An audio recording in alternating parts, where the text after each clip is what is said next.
Hi, developers. I'm Evan Vishy. I'm the community manager at Tatum. And today we're joined with Travin Keith, an entrepreneur and former digital nomad who has been involved in the blockchain space for over 7 years.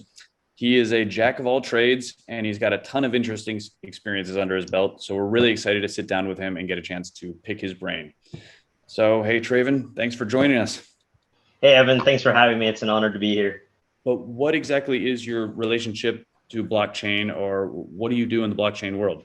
My role in the blockchain space actually started out as a marketer. So before I really dove into the blockchain space, I was in marketing, I was in web marketing, also just general small business consulting, trying to help just small independent businesses get operations running well.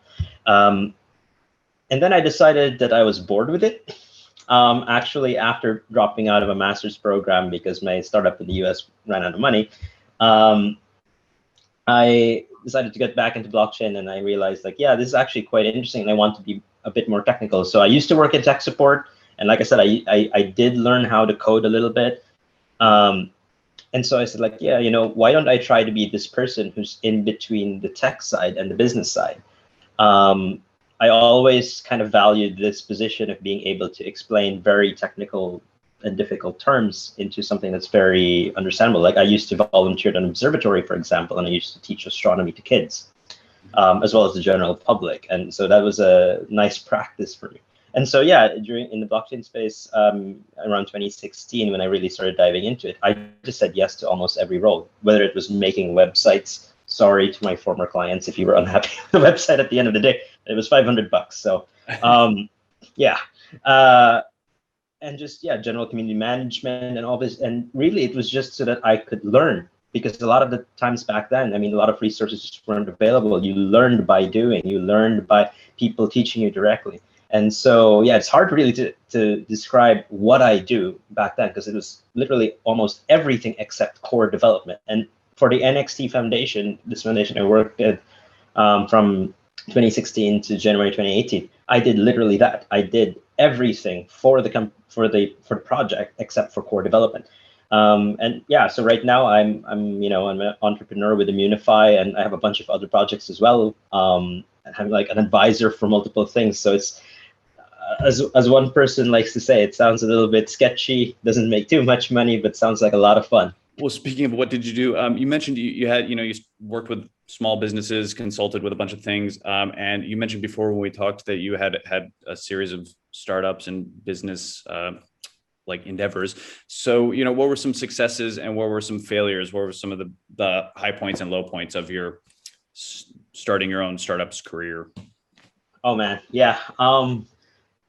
One big low point for me, I guess, was I was trying to create a crypto wallet, but also at the same time, a kind of like an out-of-the-box blockchain interface for regular users. And so, whenever somebody comes out with a blockchain app or whatever, I had something ready to go for them. So it was essentially like an explorer plus wallet plus a lot of fancy stuff added on top of it to make things easier for people. Like whenever they built something, let's say on the EVM, I would have something ready. If it was on Hyperledger Fabric, it didn't have any of the back end stuff. It was just pretty much the front end.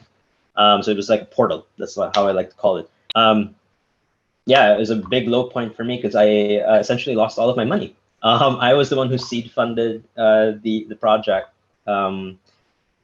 Because all of my investors backed out. It was during the crypto drop in 2018 that I started to raise money, and it was the worst time to raise money. I'm also not the best at raising money. So it was a big low point for me, just seeing my bank account drop. But the whole investment space was just not a fun space for me. And so I considered it a high point because then I realized now I know better what not to do. And of course, a high point is what's going on right now. Immunifi, we're growing quite fast. Again, I also love the people I work with. We've prevented about $28 million in hacks now, and we have about $30 billion in user funds being secured by our clients, but then our clients have a bug bounty program on our platform. So I'd say it's a pretty high point. So looking back on all of that, are there any things you can kind of draw from it that you would recommend to people who want to start their own blockchain startups or to get into the field? So for especially those who are still in college or are able to access such programs where they have some sort of safety net, just go for it. I can tell you so many things, but you're really going to learn best by doing. You have an opportunity to create a startup and fail and be fine after, because you're still in college and you have all of this support network for you. And you don't have to quit your job yet. You don't have to take all of the risks that I see other people after college having to take. So yeah, just take a period of reflection. I mean, you don't need to take like a year or something. Like just understand yourself, like what you'd like to do, because with startups you really have to grind hard. A lot of people think that, hey, you have your own business, I work on my own time. Yeah, guess what? Your own time is going to be very, very little in terms of what you can allocate to anything else. So it better be something that you enjoy. It better be something that you wake up every morning and not just enjoy the fact that you own it, but enjoy the fact of what the main goal is. You're not going to enjoy maybe doing accounting. You're maybe not going to enjoy doing paperwork, but you're going to enjoy what that leads towards. And as long as that can be there, and you can share that enthusiasm with every person who's coming on to join you, because you're going to need to have that, because if you don't have the enthusiasm, the people joining you, they're not going to have it as well. Yeah. How did your aim then turn to cybersecurity and Immunifi? Am I pronouncing it correctly? Immunifi? Yeah, one of my co-founders, who is the CEO, and he's the guy who mainly came up with the idea of it. He's been pitching it to me like summer last year. So we've both been around in the space for quite a while. Him and I worked about 5 years ago with NXT actually, and we were just tired about all of the hacks that were going on around the space. Like, I mean, him more than me, but definitely me. I mean, a lot of my friends are people who started projects. I mean, the first one of the parody hacks, for example, which had 3 projects affected, I personally knew members of 2 of the 3 projects. Okay. So that, I mean, I still remember seeing the messages of the guy I was talking to. It's not something that you'd wish on any of your friends. And of course, I've had a lot of friends who've lost money from hacks. I mean, maybe some of them weren't hacks, but rather like scams or rug pulls or things like that, like empty Gox or something. But still, it's something that you don't want to see happen often. It's hard to also promote crypto adoption whenever they open any of the news sites. Like once a week there's like a news of some project getting hacked again and people losing their money. And so we were like just talking about what could secure the space, and he had the idea of a bounty platform. Initially I was very hesitant because I said, there's HackerOne, there's BugCrowd, but he really convinced me that, and also because after some discussions about structuring, he got me excited about how we could structure it to make it more collaborative, and just making sure that everybody was involved in the process and really making things better. Just so everyone understands, what is a bug bounty? How do they work? Yeah, so a bug bounty basically works where a project says, gives a list of the stuff that they want looked at and says, here's the stuff. It could be the website, it could be a GitHub repo, anything there. And they say, find some bugs in this. Don't exploit the bugs. Usually for web and app bugs, it can be like, anywhere between like a few $100s to maybe $10,000, $15,000 for the really most like high impact vulnerabilities. And for the smart contract ones, it's a similar approach. Basically like, hey, if you can find a bug in the smart contract that can, break things completely or steal people's money, we'll pay you. And so, yeah, that's pretty much how it works. It's pretty good money, because I looked through the website and some of these bounties are really high. And you mentioned before that the highest one was like $700,000. How can a company pay that? It seems like quite a lot of money for a bug. I mean, A bug Yeah, big, I guess. I mean, yeah. So the difference between cryptocurrency and especially DeFi bugs versus a web and app bug is that, well, of course, I mean, there's really high impact web and app bugs where, through a portal, something they can access the database and then just wreck stuff and steal user information. Yeah, that's true. But that's not direct monetization usually.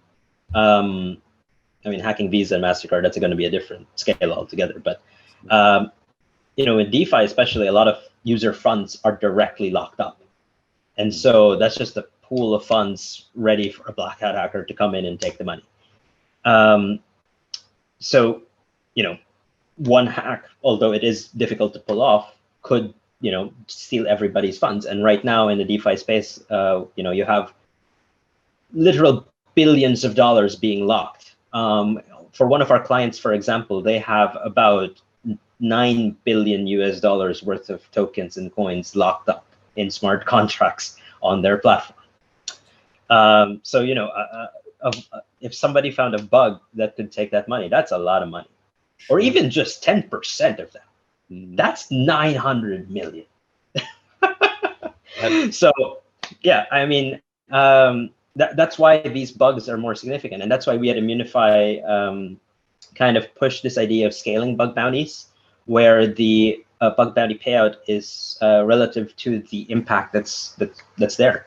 I mean, it doesn't make sense really that you save a 900 million loss by paying the hacker $5,000. Cool. So what are some of the biggest threats in blockchain these days, security threats? One of the biggest things in the blockchain space, because we're moving so fast, the pressure to innovate is so high. And it's just going to be common for people to make mistakes along the way. Unfortunately, some of them are going to be very, very catastrophic mistakes. I mean, even after like audits are also, I mean, a lot of the auditing firms right now are really just overwhelmed. There was one auditing firm that I talked to last week, and they said, oh yeah, we've been booked the entire year.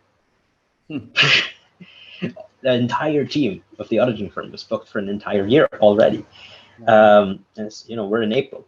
And so there's a pressure for them to deliver. And sometimes, I'm not saying that they're bad and that they're doing it, but every now and then, that push for speed is going to compromise quality.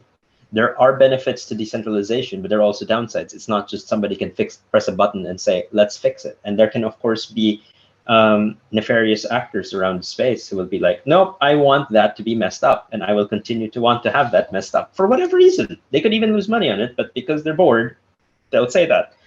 And of course, there's a lot of issues around user safety as well. A lot of this is new for a lot of people. I mean, the whole idea of having a password that you can't regenerate, it's such a unique thing. I mean, we live in a world where most people are used to having the forgot password button. Yeah, because it's the pressure to remember your password has been decreasing over time. You can always find a way to reaccess things. And then here we go with cryptocurrency and blockchain, where in general, you can't, get that back unless you've had it under custody or something like that. So, if you, let's say in the blockchain enterprise space, if you're the only one with a private key to the admin account to, issue shares, start shareholder voting structures, and you lost that? I guess if someone is getting started now, what would you say are some interesting areas, or I guess especially promising areas that developers should consider getting into in the blockchain space? Well, honestly, I mean, with the DeFi space, that's one big space to look into. I was actually initially very skeptical about the space. I was like, what is this? But eventually I started seeing the value in it. But I mean, overall, honestly, for anybody looking into starting a blockchain, just go for it and try to do something both in the cryptocurrency space and the enterprise space, and take advantage of whatever tools that's available to you to make things easier. You don't have to do everything from scratch anymore. There's a lot of documentation around. And speaking of tools, Tatum is an amazing one that I think, yeah. I mean, we're trying. No, I mean, like, Honestly, like I was working back when I was working at NXT. One of the reasons why I loved NXT was because it was out of the box. It made a lot of things easier. I, as a non-developer, can create tokens myself. I was able to create conditional transactions myself. I was able to create polls on the blockchain myself, and that took each of those took less than 60 seconds for me. Because a lot of those tools were just in front. You don't need to, torture yourself. Sure, Really. sure. But I mean, I remember like people were talking like, how do I make a token that's non-transferable from one person to another? And the thing is like NXT and Ardor already had that. So I was like, I open up the Ardor interface and check the box that says non-transferable token and click the issue token button. Amazing. Yeah, I mean, but the reason why I say go to the cryptocurrency space and the enterprise space is because you can learn so much from both. To wrap up, I mean, where is it all going for you, and or where do you see things going? And yeah, what do you hope happens? Where are you trying to move? What's your goals there? Well, I see the space growing. I mean, it's going to be a roller coaster. It always is, and it always will be. Maybe with lower ups and downs, hopefully in the future, so people don't, throw up with every downside. Well, sweet. Well, I think we'll probably wrap up on that one. I mean, it's been hugely inspiring and informative talking to you as usual. And I guess we'll put a link down there for Immunifi in the description. And thank you so much for taking the time to talk to us. It's always fun. Yep. Thank you as well for having me. And yeah, to everyone watching, please feel free to message me if you have any questions. I'm happy to give advice to people starting out in the blockchain space. And yeah, if you want to try to be a hacker, come on our platform and we'll get you paid. Awesome. Perfect. Well, great. So thanks everyone for tuning in, and check the description for the link to Immunifi and the Tatum website, and we'll hope to see you at the next community talk. And good luck with everything, Travin, and talk to you again in the future, hopefully. Yep. Thank you very much, Evan. And thank you to the entire Tatum team. Bye.